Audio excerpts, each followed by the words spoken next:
First contact. The sleepy town of Millbrook had never seen anything quite like it. On a crisp autumn morning, as the sun peeked over the horizon, painting the sky in hues of pink and gold, an object appeared in the sky. At first, it was nothing more than a pinprick of light, easily mistaken for a star refusing to fade with the coming dawn. But as the minutes ticked by, it grew larger, descending through the atmosphere with impossible grace. Ethan Clark, a 28-year-old freelance graphic designer, stood on his front porch, coffee mug in hand, watching the spectacle unfold. He had always been a bit of an outsider in Millbrook, preferring the company of his computer and his imagination to the gossip at the local diner. But as he watched the object grow closer, he felt a sense of connection with his neighbors for the first time in years. All around him, people were emerging from their homes, eyes turned skyward, united in their awe and trepidation. The object, now clearly visible as a sleek, silver craft unlike anything made on Earth, came to a gentle stop above the town's central park. It hovered there, silent and motionless, as if waiting for something. The air buzzed with tension and excitement, the usual morning routines forgotten in the face of this extraordinary event. Ethan found himself moving closer, drawn by an inexplicable urge to see more, to understand. As he approached the park, he saw others doing the same, a steady stream of people converging on the green space, their faces a mix of fear and fascination.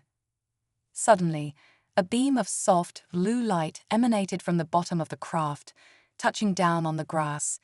Within the light, a figure began to materialize.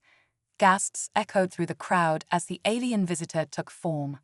She, for the being seemed undeniably feminine, was tall and graceful, with skin the color of pale lavender and hair that shimmered like liquid silver. Her eyes, large and almond-shaped, were a deep, iridescent purple that seemed to hold galaxies within them. She wore a form-fitting suit that looked as if it was woven from starlight itself. As the alien stepped out of the beam of light, her gaze swept over the gathered humans, a mixture of curiosity and apprehension in her otherworldly eyes. The crowd held its collective breath, waiting to see what would happen next. To everyone's surprise, it was Ethan who broke the silence. Without realizing he had moved, he found himself stepping forward, his voice steady despite the pounding of his heart. "Welcome to Earth," he said, the words feeling both ridiculous and profoundly right as they left his lips. The alien's gaze locked onto Ethan, and a small smile curved her lips. When she spoke, her voice was melodious, with an accent unlike anything he had ever heard. "Thank you," she said, the words perfectly formed despite their alien origin. "I am Lyra of the planet Astraea. We come in peace, seeking to learn and share knowledge." A murmur ran through the crowd, a mix of excitement and disbelief.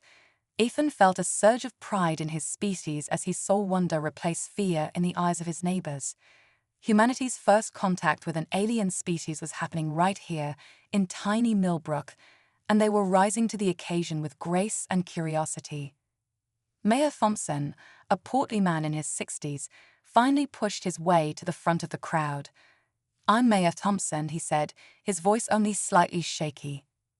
"On behalf of Millbrook and, well, Earth, we're honored to meet you, Lyra. We have so many questions." Lyra nodded, her movements fluid and graceful. "And we have many questions for you as well. That is why I have come, to learn, to understand. My people believe that knowledge is the greatest treasure in the universe, and we wish to exchange it freely with your species." As Lyra spoke, Ethan found himself captivated. It wasn't just her alien beauty, though that was undeniably striking. It was the intelligence that shone in her eyes, the genuine warmth in her voice. He had always felt like an outsider, but for the first time, he felt a connection that transcended not just his small town, but his entire species. The next few hours passed in a blur of introductions and explanations.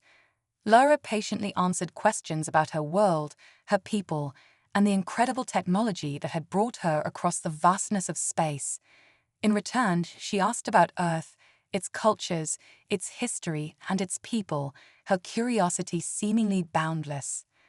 As the initial shock wore off, the people of Millbrook began to show their true colors. Mrs. Henderson from the bakery brought over a basket of her famous blueberry muffins, insisting that their guest must be hungry after her long journey. Mr. Patel from the convenience store arrived with bottles of water and soda, unsure what an alien might prefer to drink. Ethan found himself acting as an impromptu assistant to Lyra, helping to explain some of the more mundane aspects of human life that the others took for granted. He was surprised at how easy it was to talk to her, how quickly they fell into a rhythm of question and answer, explanation and clarification. As the sun began to set, casting long shadows across the park, Mayor Thompson cleared his throat. "Lyra," he said, "we're honored by your visit, but I realize we haven't discussed, well, where you'll be staying. We don't exactly have intergalactic accommodations in Millbrook."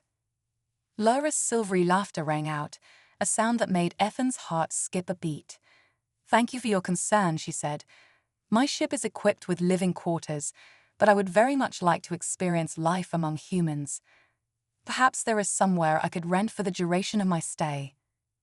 Before he could stop himself, Ethan heard his own voice ring out. "The house next to mine is empty," he said. "The owners moved out a few months ago. It's fully furnished and everything." Mayor Thompson nodded thoughtfully. "That could work.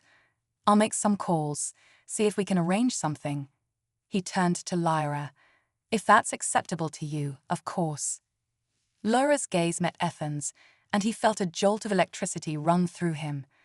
"That would be perfect," she said softly. "Thank you, Ethan, for your kindness." As the crowd began to disperse, plans being made for Lyra's extended stay, Ethan couldn't shake the feeling that his life had irreversibly changed. He had always dreamed of something extraordinary happening, of finding his place in a world that often felt too small, too ordinary. Now, with an alien from across the stars about to become his neighbor, he realized that sometimes the extraordinary comes looking for you. That night, as Ethan lay in bed, his mind raced with the events of the day. The image of Lyra, stepping out of that beam of light, kept playing in his head. He thought about her curiosity, her intelligence, the way her eyes seemed to see right through him. And as he drifted off to sleep, he couldn't help but wonder what tomorrow would bring, and how his life, and the lives of everyone in Millbrook, would never be the same again. Little did Ethan know, as he fell into dreams filled with starlight and alien worlds, that this was only the beginning.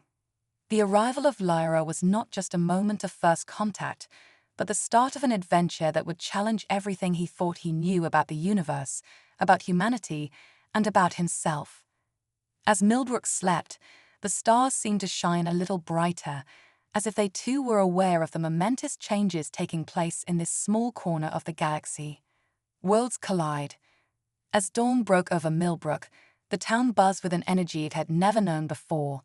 The arrival of Lyra had transformed the sleepy community overnight, turning it into the epicenter of humanity's first extraterrestrial encounter. News vans lined the streets, reporters from every corner of the globe clamoring for a glimpse of the alien visitor who had chosen their little town as her temporary home. Ethan woke to the sound of excited chatter outside his window. He rubbed his eyes, momentarily disoriented, before the events of the previous day came rushing back. It hadn't been a dream. There really was an alien living next door.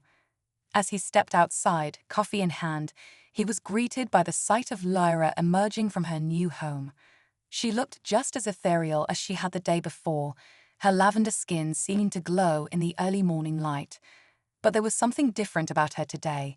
She was wearing jeans and a simple t-shirt, clearly attempting to blend in with human fashion. "Good morning, Ethan," Lyra called, her voice carrying a musical lilt that sent a shiver down his spine. "I hope I'm not disturbing you." Ethan shook his head, trying to compose himself. "Not at all. How are you finding your new home?" Lyra's iridescent eyes sparkled with excitement. "It's fascinating. Your dwelling structures are so different from ours on Astraea. I spent much of the night examining the various appliances and furnishings. The concept of a refrigerator particularly intrigues me." Ethan couldn't help but chuckle.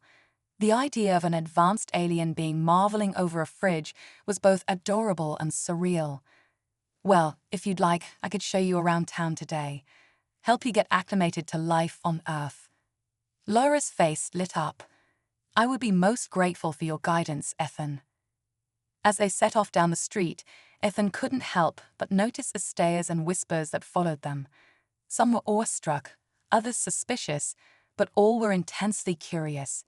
He felt a protective instinct rise within him, wanting to shield Lyra from the prying eyes and potential hostility. Their first stop was the local diner, a quaint establishment that had been a Millbrook staple for generations. As they entered, the usual breakfast chatter died down, all eyes turning to the alien in their midst. Marge, the no-nonsense owner, was the first to break the silence. "Well, don't just stand there gawking," she barked at her patrons. "Ain't polite to stare." She turned to Lyra with a warm smile. "Welcome to Earth, honey. What can I get you?" Lyra's eyes widened as she took in the menu. "I'm afraid I'm unfamiliar with Earth cuisine. Perhaps you could recommend something."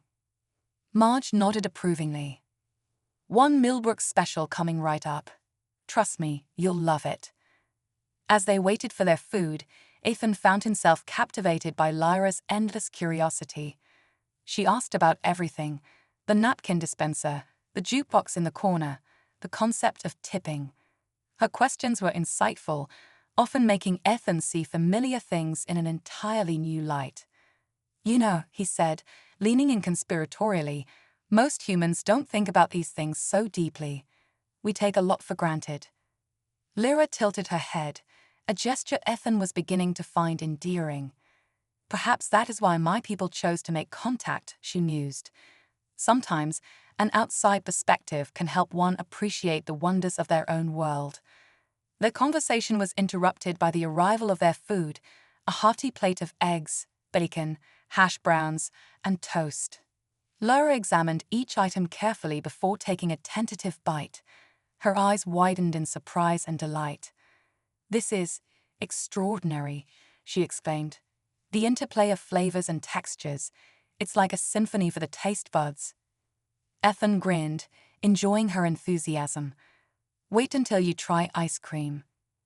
As they continued their tour of Millbrook, Ethan found himself seeing his hometown through new eyes. Lyra's wonder at the simplest things, the local park, the library, even the grocery store, made him appreciate aspects of life he'd long taken for granted. But it wasn't all smooth sailing. As they walked down Main Street, they encountered a group of protesters, their signs bearing hostile messages: "Earth for humans," and "Go home, Space Invader." Ethan felt his heart sink. He'd hoped Millbrook would be above such xenophobia, but he should have known better. Humans feared what they didn't understand, and nothing was less understood than Lyra. To his surprise, Lyra approached the protesters, her stance open and non-threatening. "I understand your fear," she said softly. "Change can be frightening, especially when it comes from beyond the stars. But I assure you, I mean you no harm. I'm here to learn, to share knowledge. Perhaps if you're willing we could talk. I'd love to hear your concerns." The protesters seemed taken aback by her directness and compassion. Slowly, hesitantly, a dialogue began. Ethan watched in awe as Lyra patiently addressed each fear and misconception, her wisdom and empathy gradually winning over even the most stubborn skeptics. As the day wore on, Ethan found himself falling into an easy rhythm with Lyra. Despite their vast differences, there was a connection between them that defied explanation. They laughed at the same jokes, shared similar tastes in music. Lyra was particularly fond of jazz, and could talk for hours about everything and nothing. But it wasn't just Lyra who was changing. Ethan noticed a shift in himself too. He felt more open, more engaged with the world around him. For the first time in years, he felt like he truly belonged somewhere. As the sun began to set, they found themselves back at Lyra's house. "Thank you for today, Ethan," she said, her wide eyes meeting his. "You've shown me so much about your world, your people. I feel connected in a way I never expected." Ethan felt a warmth spread through his chest. "I should be thanking you, Lyra. You've helped me see my own world in a whole new way." There was a moment of silence, charged with unspoken emotions. Ethan felt drawn to Lyra in a way he couldn't explain. It was more than her alien beauty or her fascinating mind. There was something about her spirit, her essence, that called to him on a fundamental level. Before he could overthink it, Ethan leaned in and kissed her. For a moment, the universe seemed to hold its breath. Then, to his amazement and joy, Lyra kissed him back. As they parted, both slightly breathless, Lyra touched her lips in wonder. "Is this a common Earth greeting?" she asked, a hint of mischief in her eyes. Ethan laughed, feeling lighter than he had in years. "Not exactly, but I think it might become our thing." As he walked back to his house, Ethan's mind was reeling.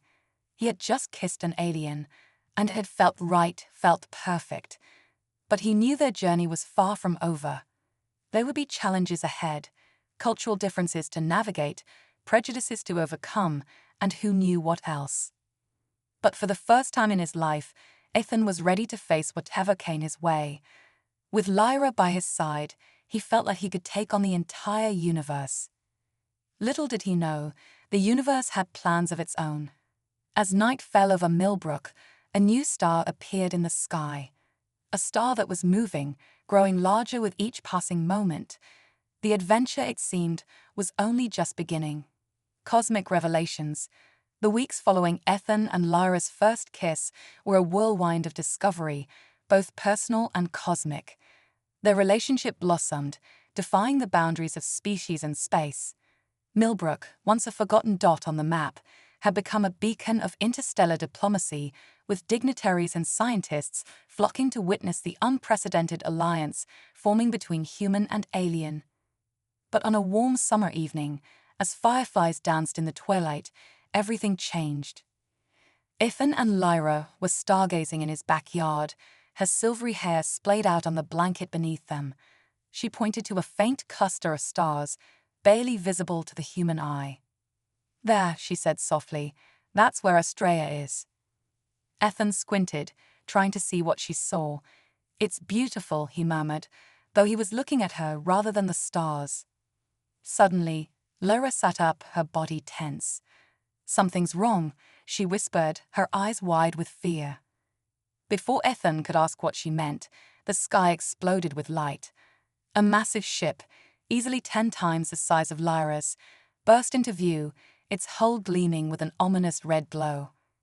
"The Voidborn," Lyra gasped, her voice trembling. "They found us."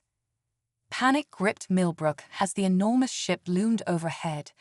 Emergency sirens wailed, and people poured into the streets, their faces a mix of terror and awe. Lyra grabbed Ethan's hand, her grip tight. "We need to get to my ship, now." They raced through the chaos-filled streets, dodging panicked crowds and abandoned vehicles. Ethan's heart pounded in his chest, fear and adrenaline coursing through his veins.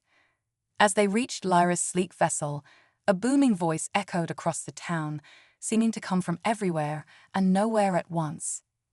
"People of Earth," it thundered, the words distorted and alien, "your planet harbors a fugitive of the Voidborn Empire.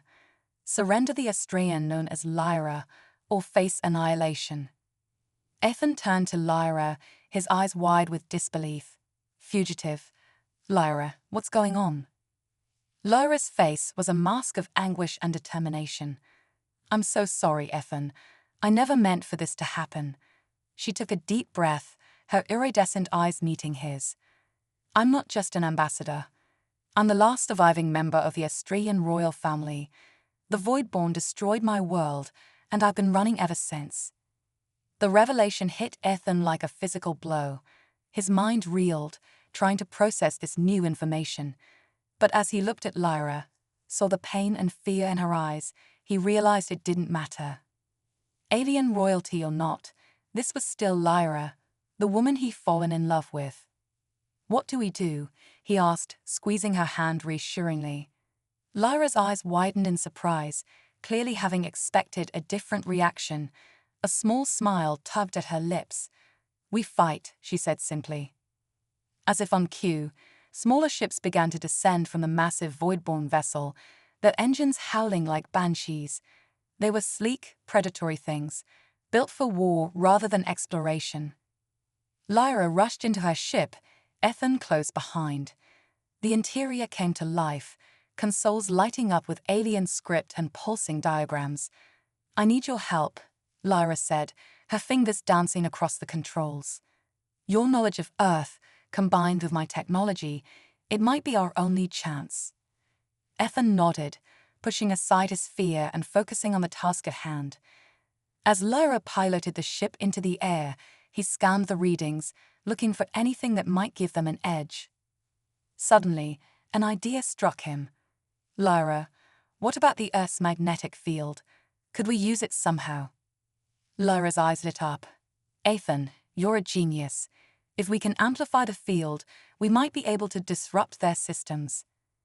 They worked in perfect sync, Lyra's alien knowledge melding seamlessly with Ethan's human intuition.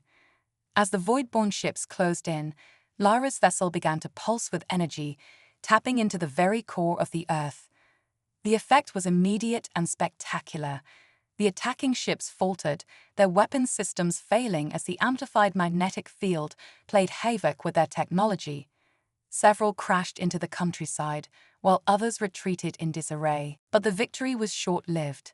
The main Voidborn ship, seemingly unaffected by their trick, began to power up a massive weapon, its muzzle glowing with ominous energy. "It's a planet killer," Lyra whispered, horror etched on her face. "They're going to destroy the Earth to get to me." Ethan felt a cold dread settle in his stomach. They were out of options, out of time. He turned to Lyra, a desperate plan forming in his mind. "Can your ship's teleporter reach their bridge?" Lyra nodded slowly, realization dawning in her eyes. "Ethan, no. It's too dangerous. You can't." He cut her off with a kiss, pouring all his love and determination into it. "I have to try. For you. For Earth. For us." Before Lyra could protest further, Ethan activated the teleporter. In a flash of light, he found himself on the bridge of the Voidborn ship, surrounded by hulking, armored figures. Using the element of surprise, Ethan lunged for what he hoped was the main control console. His fingers flew across the alien interface, relying on instinct and the countless hours he'd spent watching Lyra pilot her own ship. Alarms blared as the Voidborn recovered from their shock, advancing on Ethan with weapons raised, but it was too late. With a final, desperate command, Ethan overloaded the ship's power core. As the bridge erupted into chaos, Ethan felt the familiar tingle of Lyra's teleporter. The last thing he saw before the world dissolved around him was the look of utter defeat on the Voidborn commander's face. Back on Lyra's ship, Ethan collapsed into her arms, exhausted but triumphant. They watched in awe as the massive Voidborn vessel imploded, collapsing in on itself like a dying star. As the debris rained down, harmlessly burning up in Earth's atmosphere, Lyra turned to Ethan, her eyes shimmering with tears. "You saved us all," she whispered. "You saved me." Ethan smiled weakly, still catching his breath. "Well, I couldn't let them destroy the planet. Where else would we go for our dates?" Lyra laughed, a sound of pure joy and relief. As they descended back to Millbrook, where crowds of cheering humans awaited them, Ethan realized that this was just the beginning. The universe was vast and full of wonders, but also dangers. Earth was now irrevocably part of a larger cosmic community, for better or worse. And he, a simple graphic designer from a small town, had somehow found himself at the center of it all. But as he looked at Lyra, saw the love and admiration shining in her alien eyes, Ethan knew he wouldn't have it any other way. Together, they would face whatever the universe threw at them, bridging the gap between worlds and proving that love truly knows no boundaries, not even those of space and time. The adventure, it seemed, was only just beginning. Galactic diplomacy. The aftermath of the Voidborn attack thrust Millbrook into the global spotlight. Overnight, the sleepy town transformed into a hub of international activity, with world leaders, scientists, and media descending en masse. At the center of it all were Ethan and Lyra, their interspecies relationship now a symbol of hope and unity in the face of cosmic threats. As dawn broke over Millbrook, Ethan stood on his porch, watching a fleet of black SUVs roll down the street. He sipped his coffee, marveling at how surreal his life had become. Just a month ago, he was a freelance graphic designer whose biggest worry was meeting client deadlines. Now, he was Earth's de facto ambassador to the stars. Lyra emerged from her house, her silvery hair shimmering in the morning light. She wore a stunning blend of human and Australian fashion, a tailored suit that seemed to ripple with starlight. "Ready for our big day?" she asked, a mix of excitement and nervousness in her voice. Ethan nodded, taking her hand. "As ready as I'll ever be to address the United Nations about alien civilizations." They made their way to the town hall, now serving as a makeshift command center for Earth's first interstellar diplomatic mission. Inside, a whirlwind of activity greeted them. Military personnel huddled over maps and screens, scientists pored over data from Lyra's ship, and harried-looking government officials barked into phones. General Hawthorne, a stern-faced woman with salt and pepper hair, approached them. "Mr. Clark, Your Highness," she nodded to each in turn. "The Security Council is assembled and waiting. Are you prepared?" Ethan took a deep breath, squeezing Lyra's hand. "Let's do this." The next few hours were a blur of introductions, explanations, and negotiations. Ethan and Lyra stood side by side before the world's most powerful leaders, painting a picture of a universe far more complex and wondrous than anyone had imagined. Lyra spoke of the Galactic Concord, an alliance of peaceful species that had long watched Earth from afar. "We've been waiting for humanity to reach a point where contact wouldn't shatter your societies," she explained. "The void-born threat has accelerated our timeline, but perhaps it's for the best. Earth needs allies, and the Concord needs Earth's unique perspective and potential." As Lyra detailed the wonders and dangers that awaited humanity among the stars, Ethan couldn't help but marvel at her grace and diplomacy. She fielded questions about technology, culture, and intergalactic politics with ease, her answers both illuminating and tantalizingly mysterious. When it came time for Ethan to speak, he felt a moment of panic. What could he, a small-town guy thrust into an impossible situation, possibly say to the leaders of the world? But as he looked out at the assembled dignitaries, he realized that they were just as overwhelmed as he had been when Lyra first arrived. They needed reassurance, a human perspective on this cosmic shift. "Ladies and gentlemen," he began, his voice steady despite his nerves. "I know this is a lot to take in. A month ago, my biggest concern was whether I'd make rent. Now, I'm standing here talking about intergalactic alliances and threats to our very existence. It's terrifying, yes, but it's also the greatest opportunity humanity has ever faced." Ethan went on to describe his experiences with Lyra, how she had opened his eyes to new ways of thinking, new possibilities. "The universe is vast and full of wonders we can't even imagine," he said, "but it's also full of dangers. We need to step onto the galactic stage, not as conquerors or victims, but as partners. We have something unique to offer: our creativity, our resilience, our humanity." As he spoke, Ethan could see the mood in the room shifting. The fear and suspicion were giving way to curiosity and hope. By the time he finished, there was a palpable sense of excitement in the air. The days that followed were a whirlwind of activity. Earth's governments, setting aside their differences in the face of this new paradigm, began working together to prepare for membership in the Galactic Concord. Scientists collaborated with Lyra to adapt Austrian technology for human use, while cultural exchanges began to introduce Earth to the wider galactic community. Amidst it all, Ethan and Lyra found moments of peace together. One evening, as they sat in Ethan's backyard watching the stars, Lyra turned to him with a mischievous glint in her eye. "You know," she said, "now that Earth is joining the Concord, there's a whole universe out there for us to explore." Ethan raised an eyebrow. "What exactly are you proposing, Your Highness?" Lyra laughed, the sound like tinkling crystals. "How would you like to be Earth's first official ambassador to the stars? We could travel the galaxy, bridging cultures, solving cosmic mysteries. It would be dangerous, exhilarating, and we'd be together. Ethan's heart raced at the thought. Leave Earth behind. Explore the cosmos with the woman he loved. It was terrifying and thrilling in equal measure. But as he looked into Lyra's iridescent eyes, saw the love and adventure reflected there, he knew his answer. When do we leave? He grinned. Lyra's face lit up with joy, and she pulled him into a kiss that seemed to contain the energy of a supernova.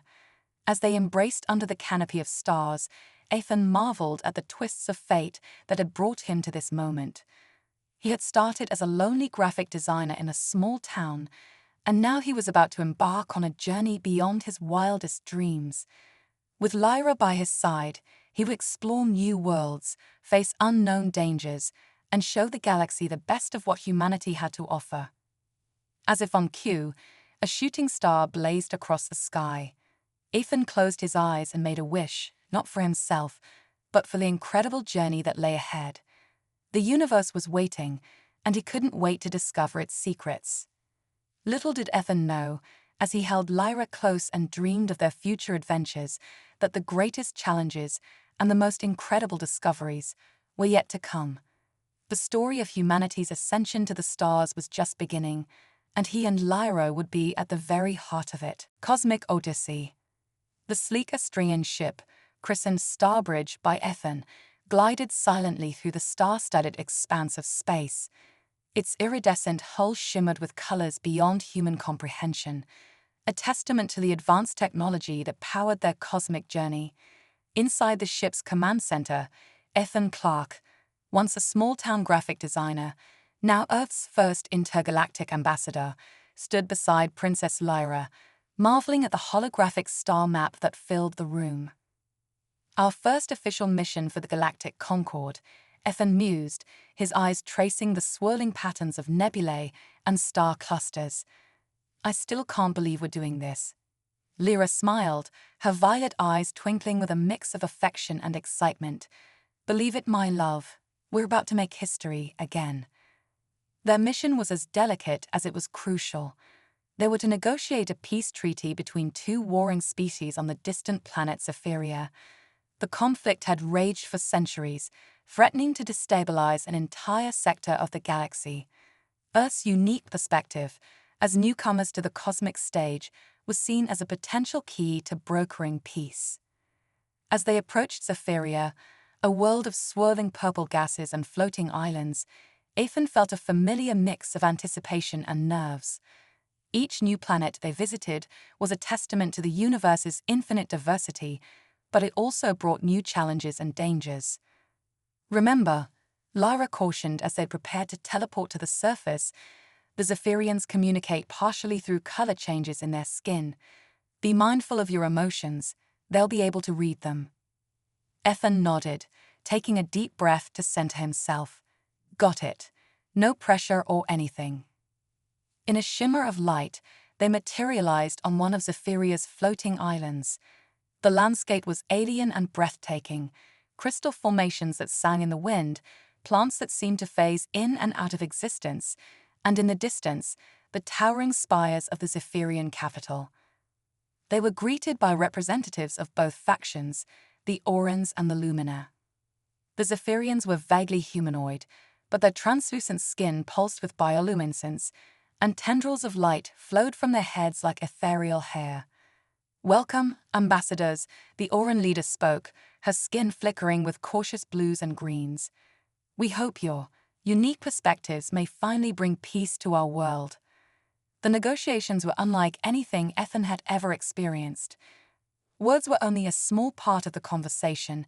Colors, lights, and even subtle gravitational fluctuations all played a role in the complex dance of Zephyrian diplomacy. Ethan found himself drawing on skills he never knew he had.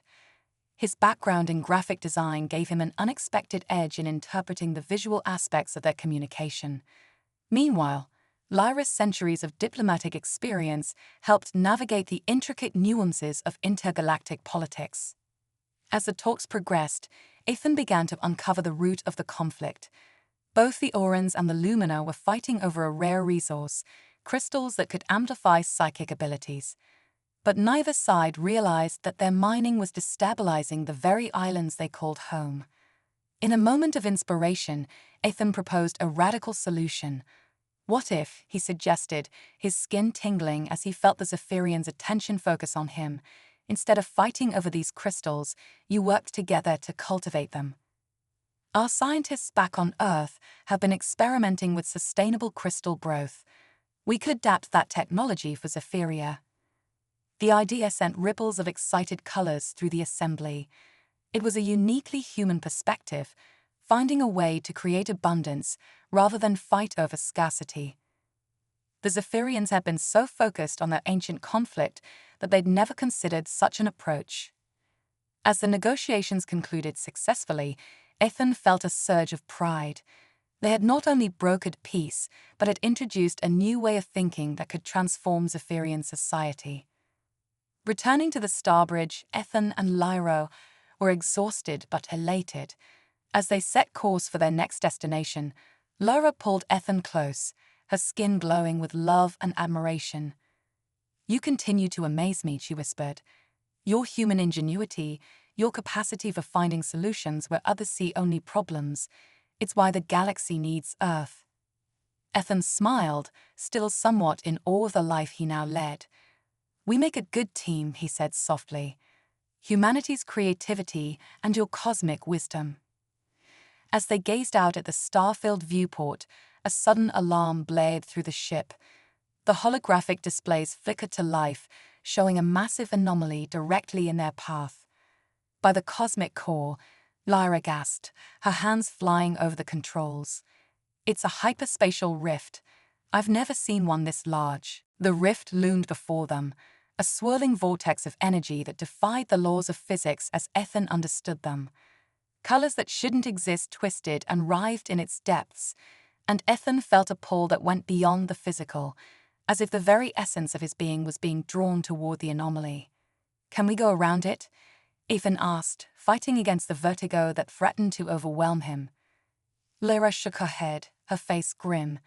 "It's too large, and it's expanding rapidly. If we don't find a way to close it, it could tear this entire sector of the galaxy apart." Ethan's mind raced, trying to apply his human problem-solving skills to this cosmic crisis. What if we use the ship's energy to create a resonance frequency, like noise-canceling headphones, but on a galactic scale? Lyra's eyes widened. That's crazy enough that it might work. But Ethan, we'd have to get dangerously close to the rift. The gravitational forces alone could tear the ship apart. Ethan met her gaze, seeing the fear there, but also the trust. "Do we have a choice?" With grim determination, they set their plan into motion. The Starbridge shuddered as they approached the rift, alarms blaring warnings of imminent structural failure. Ethan's hands flew over the controls, channeling every ounce of the ship's energy into a concentrated beam. The effect was immediate and spectacular. The rift pulsed, fluctuating wildly as the energy beam disrupted its structure. For a heart-stopping moment, it seemed to grow larger, threatening to engulf them entirely. But then, with a silent explosion of light that seared itself into Ethan's retinas, the rift collapsed in on itself. The Starbridge was thrown clear, spinning wildly through space as emergency systems fought to stabilize their course. As the dust settled and the alarms finally fell silent, Ethan and Lyra found themselves floating in a suddenly calm sea of stars. They had done it. They had saved not just themselves, but countless lives across the sector. Laughing with the giddy relief of survivors, they embraced. In that moment, as the adrenaline faded and the reality of their achievements set in, Ethan realized something profound. This was more than just an adventure, more than a diplomatic mission. In bridging the gap between Earth and the galaxy, between human and alien, he and Lyra were reshaping the very fabric of the cosmos. Their love, their partnership, was a force that could close rifts, both literal and figurative. As they set course for their next destination, Ethan felt a renewed sense of purpose. The universe was vast and full of wonders, yes, but also full of challenges that needed uniquely human solutions. With Lyra by his side and the backing of both Earth and the Galactic Concord, he was ready to face whatever the cosmos had in store. The stars beckoned, each one a potential adventure, a new civilization to understand, a new mystery to unravel. And Ethan Clarke, once a lonely graphic designer from a small town on Earth, was now at the very heart of humanity's greatest journey. As the Starbridge vanished into the depths of space, leaving behind the healed rift as a testament to their victory, Ethan and Lyra stood hand in hand, their eyes fixed on the infinite horizon of possibilities that stretched out before them. Their cosmic odyssey was far from over. In fact, it had only just begun.